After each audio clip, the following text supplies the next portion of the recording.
वही मैदा के लिए पूरी दुनिया एक तरफ और उसका बेटा गौतम तरफ। जॉर्डन एक तरफ। हाँ।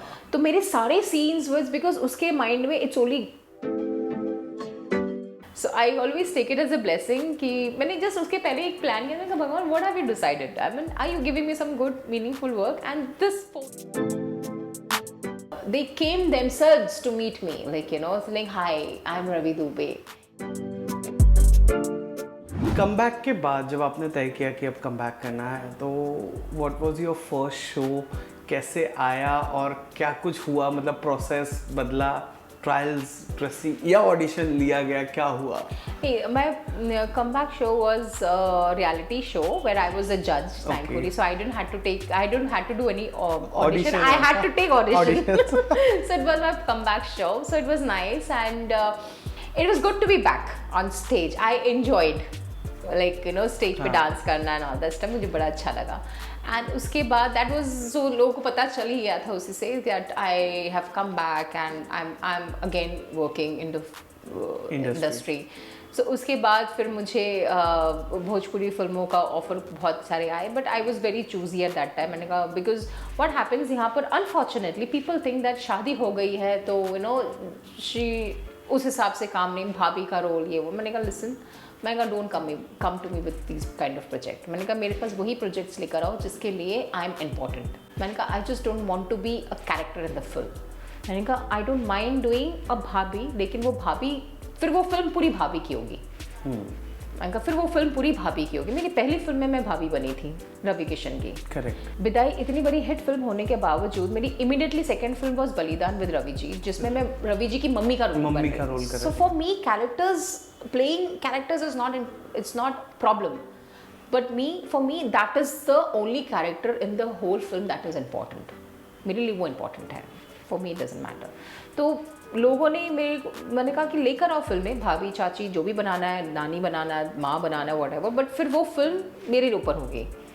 सो विच लोगों ने समझा and thankfully I am doing roles and films जिसमें मैं बहुत इंपॉर्टेंट हूँ. मेरा पूरी फिल्म इस कैरेक्टर के इर्द गिर्द हो, ऐसी टाइप्स की फिल्में मैं कर रही हूँ. और हिंदी सीरियल्स में कैसे कमबैक हुआ? अब let's talk about Junooniyat. Junooniyat it just came ऐसे.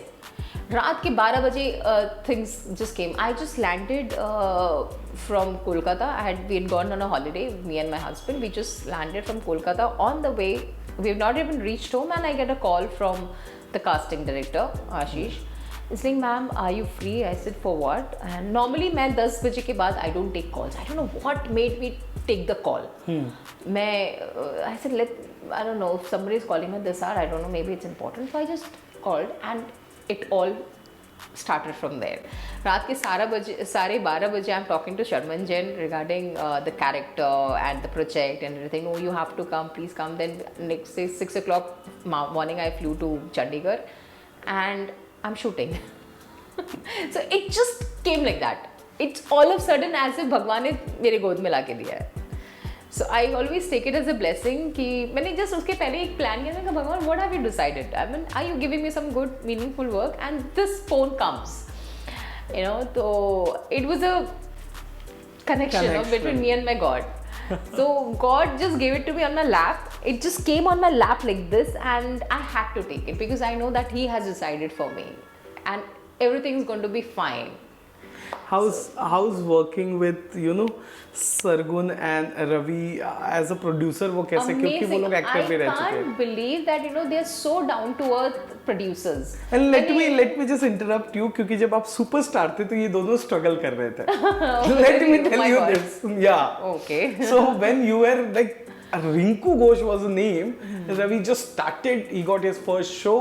He started working. दोनों same show में थे साथ में. It was on Z TV पे ही. बहुत खूबसूरत शो था. Oh, man. But honestly, you know, as producers, they are so nice. They are so genuine and so down to earth people. सबसे important, like normally यहाँ पर क्या producers का एक अपना air होता है. Oh, I am the producer, and like, you know, I am not supposed to be like हर एक से बात नहीं कर सकते. We cannot be available to everyone. But यहाँ पर the moment I met them and they came themselves to meet me, like, you know, saying hi, I'm Ravi Dubey, or hi, I'm Shargun, you're so good. on the show. You're doing so well. We are in love with Mahib Mehta. Shargun, she took me and she made me introduced to her mother and Masi and everyone. They think you need anything in Chandigarh, you know the place and all that stuff. You can contact us or whatever.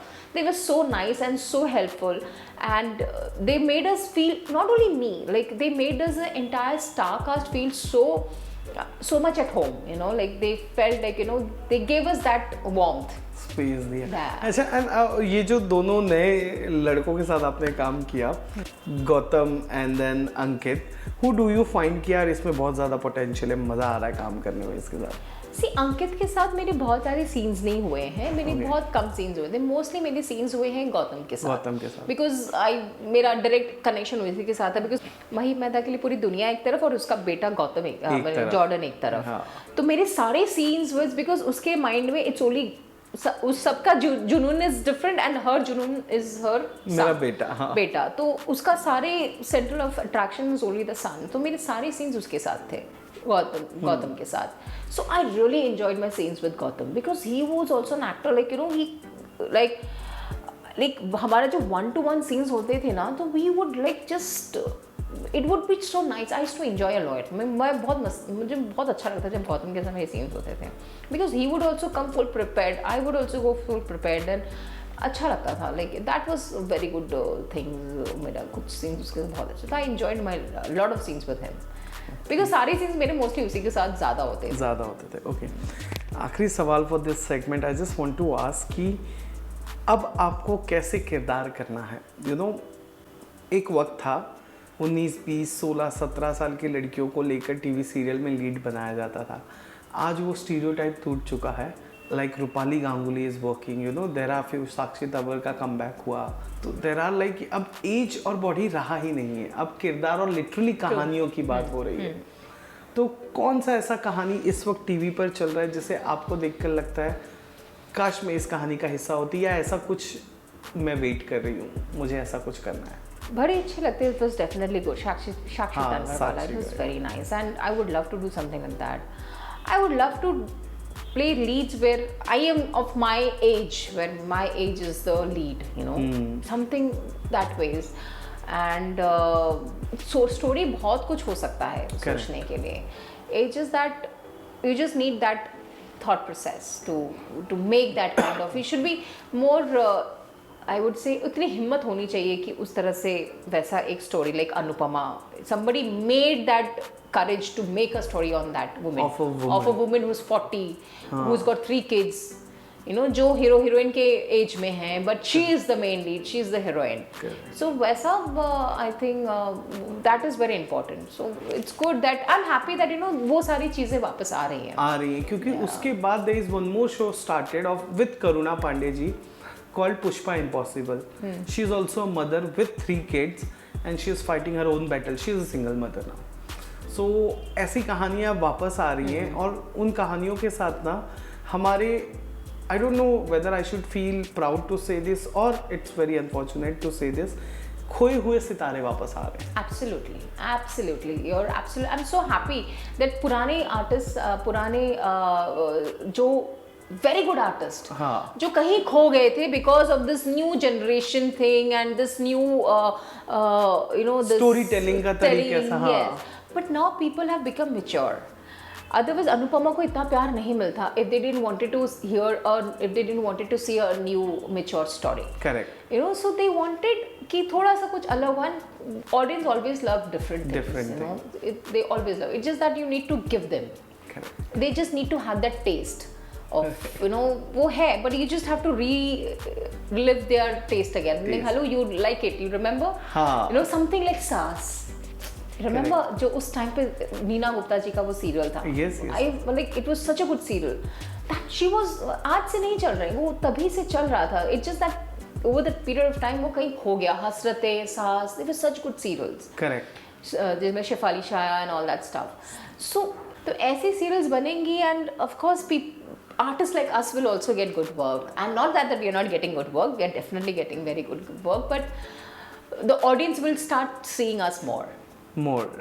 वैसे we as a Tellychakkar hope कि ऐसा कोई power pack role आप तक जल्द से जल्द पहुंचे and will get to see that Rinku Ghosh जिसको देख के my family was like my, वो एक ऑरा ही अलग था, वो एक जनरेशन अलग था, क्राउड अलग था। कैसा लगा टेलीचक्कर से बातचीत करके? बहुत अच्छा लगा। I was waiting to have this talk conversation with Telly Chakkar. It was very nice. I really enjoyed this. Thank you interview. so much, ma'am.